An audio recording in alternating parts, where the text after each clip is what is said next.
Hello, everybody. I'm Phil Brandt, President and CEO of AIM Employers Association, and welcome to This Week at Work.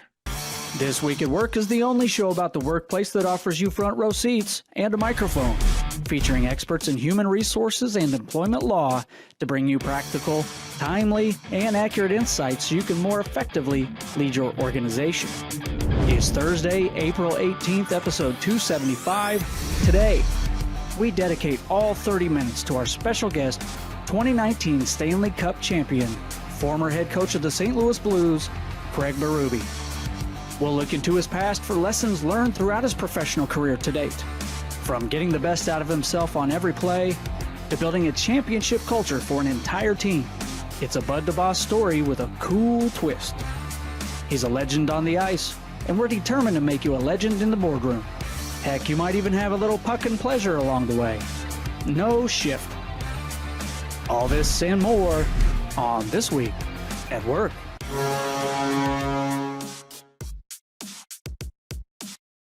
All right, welcome back, everyone. What an exciting episode do we have wrapped up for us here today. We have Coach Craig Berube with us, the Stanley Cup winner 2019 with the St. Louis Blues. Personally, I'm very excited about this program, Bert.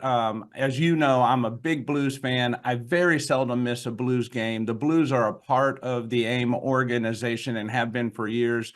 And when Coach Craig Berube came onto the scenes, he breathed new life. He breathed new life into the Blues, and wow, did we have a great season. I was sad to see him go, but today he's our guest, and we're going to dedicate the 30 minutes to talking with Coach and really drawing the parallels between the workplace and professional sports. We always use those analogies, and often they're so true and can lead us to being better leaders. And maybe we'll pick something from Coach's brain here and apply that in the workplace.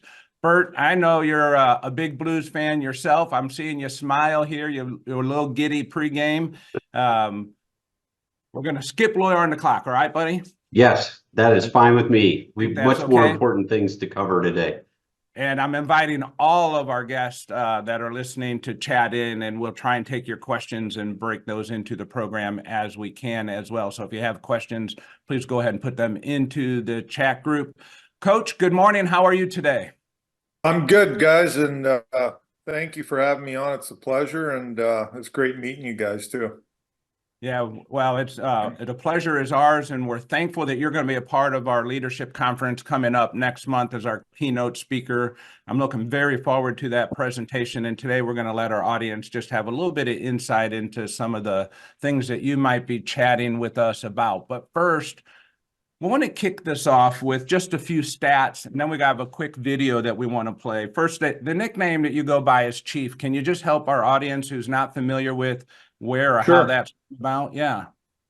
Well, my grandmother was native, and actually my hometown of Calhoun used to be a reserve way back in the day. It's not anymore, but so I have native in me, and when I'm playing junior hockey, you know how you're just communicating with your teammates and they're getting to know you and things like that. And one of the guys, I believe his name was Brad Hammett. I do remember him. And he kind of just started calling me Chief, just out of the blue, because, we're talking about, backgrounds and things like that. And it just stuck with me, and I don't know, over the years, it just never went away. And that's how everybody kind of uses me as a name. They just call me Chief. Hey, Chief. Hey, Chief. So it kind of just stuck with me. But I grew up playing a lot of native hockey, baseball, and things like that, and it's just part of my culture. That's fantastic. I think it's a perfect nickname. Fits you Yes. just right. I'm not going to share, but most of our guests know the nicknames we have for Bert. It was something around Dr. Love from time to time. I mean, he's had several nicknames on the program here, but we're not going to talk about Bert today. So it's true that you were undrafted. You played 17 seasons in the NHL. That's quite a career for an undrafted player. five different teams: Philadelphia, Toronto, Calgary, Washington, and New York. 1,054 regular season games between 86 and 2003. And my favorite stat is your penalty minute stat, ranked 7th all time with 3,149 minutes. Oh my goodness. That's a lot of penalty minutes. I didn't know that until we were preparing for the game, that you were 7th all time. That's a great I think that's a great number. Did you Gretzky just wasn't on that list. understand the rules? I mean, Yeah. was this I think, yeah, back when I played, that was my job, right? And I think it just, I liked my job. I did my job year in and year out, and I think that's why obviously the penalty minutes are up there, because that was part of my job as a player, was dropping the gloves and fighting and mixing things up and trying to motivate the team any way I can. And I enjoyed it, like I really did. I mean, obviously, there is you go through times and situations where it's not the best thing all the time, fighting, because you could get hurt, and down deep, you don't want to hurt anybody too, that's just human nature. But at the same time, every year going into the summer, my motivation was to play another year. That's the way I viewed it. And I viewed myself, I'm not good enough to just hope I play another year. That's not going to work with me. I wasn't talented enough, so I worked at it every summer and prepared myself to go win a job again the next year. And I was fortunate enough to play 17 seasons in a league taking that approach. And like I said, I love being part of a team. Yeah, no, fantastic. I do remember one of your most more famous fights with Tony Twist. Now, you remember I said I was a Blues fan. I watched all the games as much as I could, even back then, and I did not like the way that one ended for our Blues player Tony Twist. But that's a great fight. I like to go back and watch that. I want to play a clip if I can. Nick's going to cue it because the other day I got in trouble on the program because I used the S word. And by the way, we run a PG program here, not even PG-13, unfortunately. But this clip right before Game 7, Stanley Cup Championship Series, from you in the locker room. Nick, can you cue this clip here? Pump it up here. We're here for a fucking reason, because we're a fucking good hockey team, and we're gonna fucking come home with a cup here tonight. Let's fucking go. Sonny, Bo, Perry, Benner. Let's go. Now that pumps me up. And as a leader and manager every day, we're talking with business leaders about motivating their team. Mm-hmm. All right, how did you prepare for that moment? The biggest moment of your career, probably. Yeah. Well, it was definitely a big moment for sure, and to be honest with you guys, there was no preparation involved. When I come into a locker room, before I come into the locker room before a game, and there's 82 of them throughout the regular season, and then obviously you can have a number of games in the playoffs, you can't keep going in there and trying to motivate people. You have to have motivated people already. If you think you have to motivate your personnel all the time, you got to get different personnel, in my opinion. But that was an opportunity where I felt I had to give my team a sense of why they were there and confidence going into this game. That's how I felt walking through the door. And I had no idea I was going to say this. That just come out. That just comes out, that's how I do things. I don't prepare for motivational speeches. I don't believe that's sincere, and I don't believe that anybody in that locker room is going to believe anything I say if it's prepared.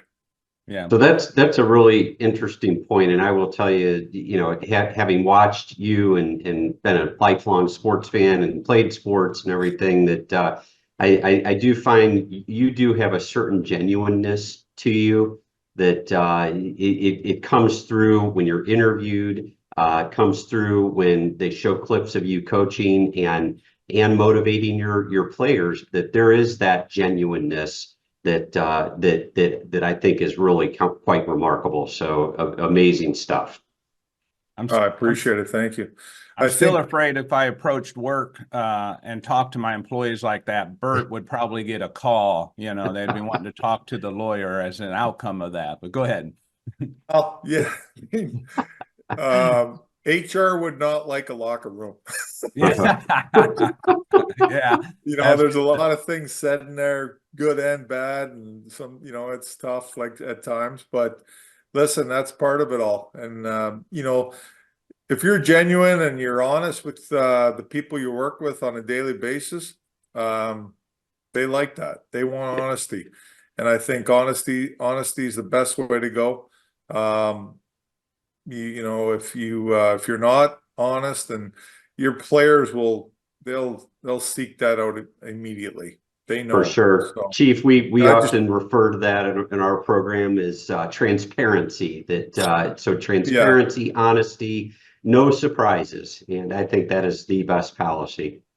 and, you know, I've been honest to a fault at times. I think there's times I've said things that I shouldn't have, and I've said things outside the locker room, probably to the media, that I shouldn't have, and I know that I made those mistakes, and you know, you learn from them.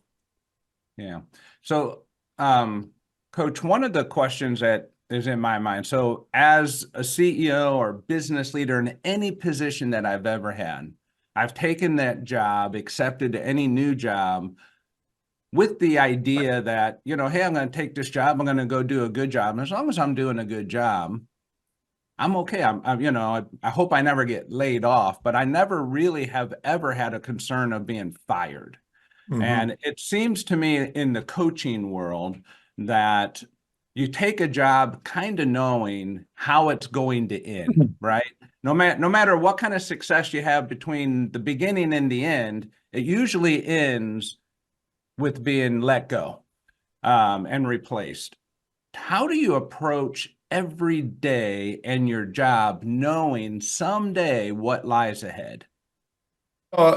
That's a good question, because everybody's different, and you know, everybody, you know, has different feelings and things like that. So I can't talk for every coach and person in that situation, but for myself, you know, what I do on a daily basis is just focus on the process, and I focus on going into work, you know, that morning, what the team needs that day, you know, and you know, it starts with my coaching staff, you know, getting together in the morning and sitting around a table and talking about what needs to go on today with video practice, what's going on with the team, you know, players, what individuals need a little extra time today with, you know, a talk, or, you know, just all kinds of things that are daily, you know, and with your general manager too. And I think, don't focus on, you know, it's the same as like, don't focus on winning the Stanley Cup. Just focus on day to day and focus on the process of day to day. And if you do that, I think that what you're talking about doesn't come in to your head. Like, you're just doing your job that day, and that's all you can do, is do your best that day and do what you think is best and do what you think is right. Yeah. You know, what makes sense to you that day, and that's how I approach it. I don't think about the future. I don't think about, you know, winning the Stanley Cup. I don't put that in the heads of my players. I don't talk like that.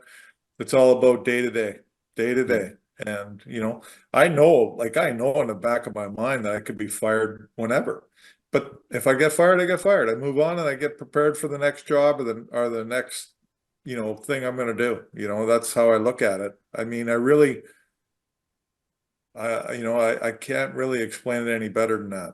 No, I think that's a great explanation, because I know, you know, in business we get our bosses are telling us what they think we need to do. Our coworkers are, they're uproaring on how they want to do things and the way they believe things should be done, right? And in my mind, I have my own opinion of what I should be doing. And in the end, I just find myself, look, I have to do what I think is right because I'm the one most accountable for these results. And Yes. that puts leaders in a tough spot because you get, as you would use the word chirping, we're getting chirping coming from every angle. And it does influence me as a leader, to hear different opinions and thoughts, but it makes me think more about the decisions I'm making and reflect to make sure I'm confident that those are decisions I want to make. Yeah, and good point. I mean, you have to, and it's important as a leader to have open communication with your coaching staff, with your general manager and players. I think, I don't think all your players, but your leaders on your team, there's got to be open communication with them. And those talks with your leaders in your office and things like that, I think it's important to listen to them and taking consideration of what they say and what they believe. That's very important, and that creates good culture. And that creates trust within your organization, your team, your coaching staff, your players, all that. And like you said, you get a lot of things thrown at you, a lot. But the bottom line is, in your gut, I go by my gut. You do what you think is right. You take what people say and you sift through it all and you say, okay, this is what we're doing.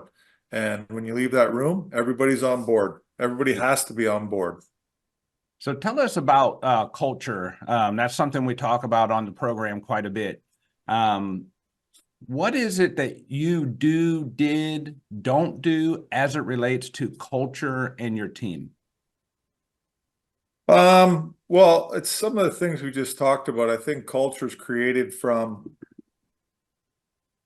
obviously your values of what you believe as a coach and as an organization.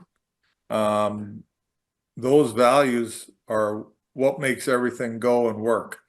And when your team or your leaders on your team, including the coach, take those values and instill them throughout the team and make sure that's the most important thing is those values, that creates a good culture. Okay, I can go in there and talk all I want about culture and values to the team, but until my leaders on my team in that dressing room are telling the players and holding the players accountable, this is what we do here. That's not what we do here. So you got to stop that. This is what you got to focus on. Then you have culture in your organization.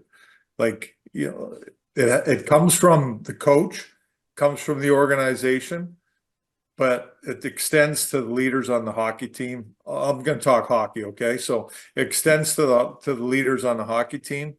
And when they're telling the players and they're handling all that, that's culture, and that's what creates a winning culture. And I remember when I took the Blues over, Pietrangelo was the captain, and I used to bring Petro in a lot and talk to him about things and how we want to do things here, and just kind of help him as much as I can as a captain, and taking over and trying to get to a certain level. And I remember I was walking down to the room one day to address the team in a game, and it was between periods, and I wasn't very happy. And I ran into Pietrangelo, and he goes, "I got it. Don't worry about it. Go back to your office." I knew we were in good shape because he figured it out, and he was going to handle things. And that's when culture is really created. So, Coach, I got a question for you. So we have employees, all types of employees that work for an organization, and each different employee, they need different styles of motivation, different styles of coaching, different styles of managing, different styles of leading. And I do mean this in all sincerity. We talked about your penalty minutes that you racked up as a player. And how does it play into your style as a coach when the people you're motivating, the people who are looking to you to lead, when they look at you and they say, at the end of the day, this guy could still take me. This guy is still a tough guy.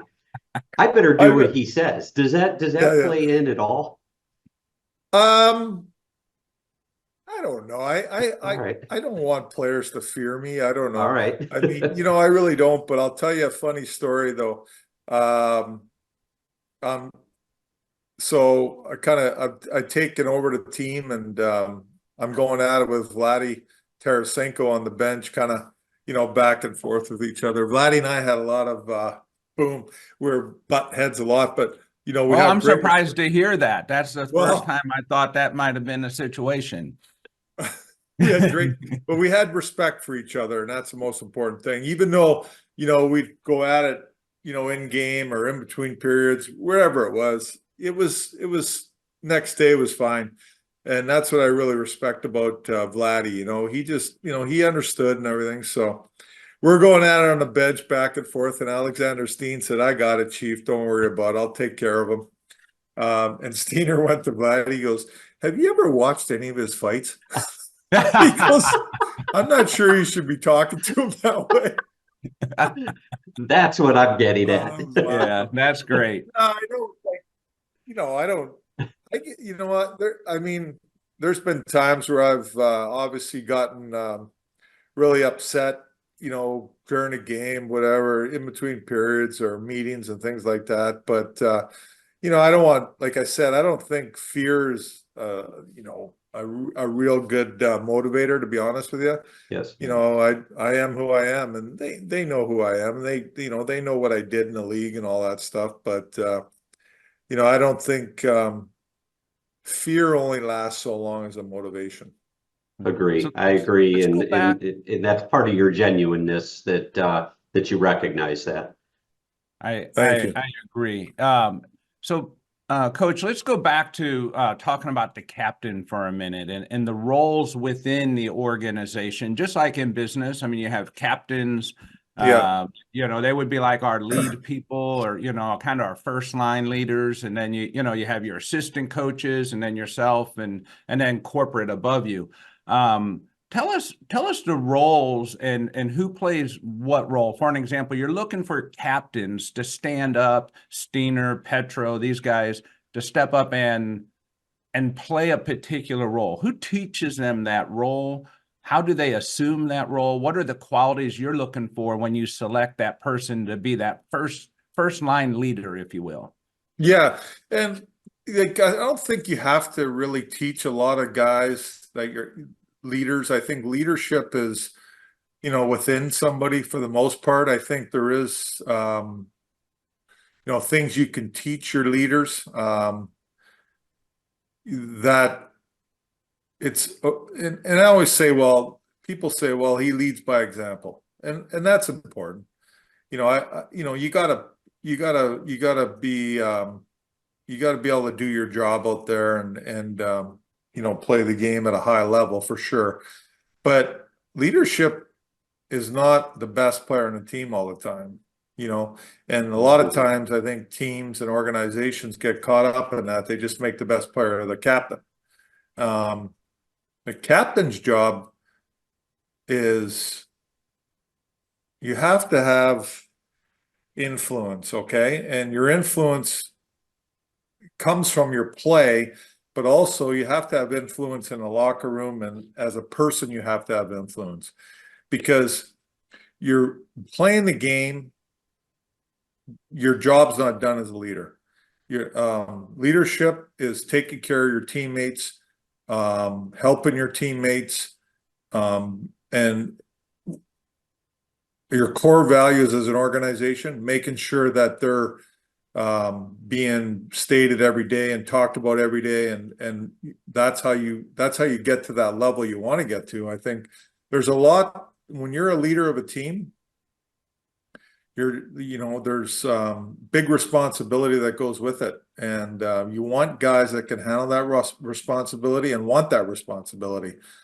I think people and organizations, teams make mistakes of making the best player or, this guy or that, the best salesman, Most whoever. popular guy, maybe. Yeah, the leader. And they might not even want to be the leader, but they're just made the leader because there's a lot of responsibility that goes into leadership, not only playing the game or whatever, but again, you got to take care of your teammates, and you got to make sure your teammates are in a good spot. There's problems that go on that you have to take care of. You got to handle that stuff. You got to be a great communicator, and you got to be a great teammate to be a leader. Bottom line, those two things are highly important. You got to be able to communicate. You got to be a real good teammate. That's what I think it makes a great leader. So when you talk about communication, one of the things that we spend a lot of time on in our organization is communication, and helping leaders be more effective at communicating, right? They're already in the role, but now they want to enhance their communication abilities. And when that happens, it often comes down to a conversation of generations, because I can communicate maybe most effectively to my generation, but it's more difficult to communicate and connect with all the generations, either above or below me. How does that play in? Because I even heard the Blues kind of hint to this about, hey, I'm going to go away and learn how to communicate with today's player. Tell us a little bit about that from your perspective and what you've had to do, if anything at all, to make sure you are effective with all the generations on the ice and on the bench as coaches. Yeah, I don't look at it like generations, and I know what you're talking about, and you're bang on. I view each conversation I have with a player, and again, as a coach, I really try to get to know my players inside and out. And, I think it's not just hockey, it's life, what they're doing. Are they married? Are they have a girlfriend? What's going on in their life? I try to talk to them about other things other than hockey quite a bit, so I get to know these players, because every player is different, and what makes them tick, what makes them go, there's a lot of things like that I think that are really important, because when you're talking to your players, I think you have to approach them all differently a little bit. Your message as a team and an organization is the same, but when you're having individual meetings with players and trying to get them to play better or play at a higher level, it's important to know what their personalities are, what makes them tick. There's a lot of things that go into that, because you're right, everybody's different. And in today's generation, the players, they want to know why all the time. Okay, they do want information. When I played, I didn't care about information. I didn't get talked to anyhow by the coaches. I just did my job and I shut my mouth. But that's not the way it is today. Like I said, all the younger players, they want information. They want to know why you want me to do this. What am I going to get out of it? What's best for me, right? And so as a coach, you have to try to instill in all these guys, okay, this is what's best for the team. I get that. I want success for you too. I do want you to get your money and your contract and all that. And I need you to play at a high level. But I also need you to do this for the team, because that's the most important thing, is the team. And if you do that and we have success, you're going to get rewarded. When you win and you have a winning culture, guess what? Other teams in the league, they want you on their team because you're part of a winning organization and a winning culture. And if you can get that into the minds of your players, they understand that a little bit more, and they trust you. And trust is a big thing, and you got to get that trust across with your team and your teammates and your players, because that's really important. But like I said, I try to get to know my players outside of hockey, and because I think it's important that you communicate with each player differently. Yeah, no, I agree. It's when we have that personal knowledge and we understand the personal, we have a little phrase here we like to say, the personal drives the professional. So if you want to impact the professional, you got to understand the personal first, and then you can get to the Yes. professional. And I'm a big believer in that. I just have two more questions I'd like to get to, and I'm so excited to have you on next month on stage for an entire hour talking with our audience. The next question is really around like bud to boss. So that's another thing that we do is, we help people move from, in your world, from player to coach. What is it Yeah. that you could say, not so much do, we know what you could do as a player that you can't do as a coach, but what is it that you couldn't say or engage in as a coach that you could do as a player? Yeah, that's a good question. I think as a player, when I played, I probably said things in that locker room or to teammates at times, that as a coach, it would be detrimental. Yeah. Because I'd be challenging their character. And I think you got to be careful there. Like as a teammate, though, I felt I had, the right to do that because I'm on the ice playing and I'm doing what I do. So I was, the one thing I did, as a player, because I thought it was a big part of what I did, my job was I was a guy in a locker room that could, hold people accountable. And sometimes holding people accountable the way I did it was a little bit extreme.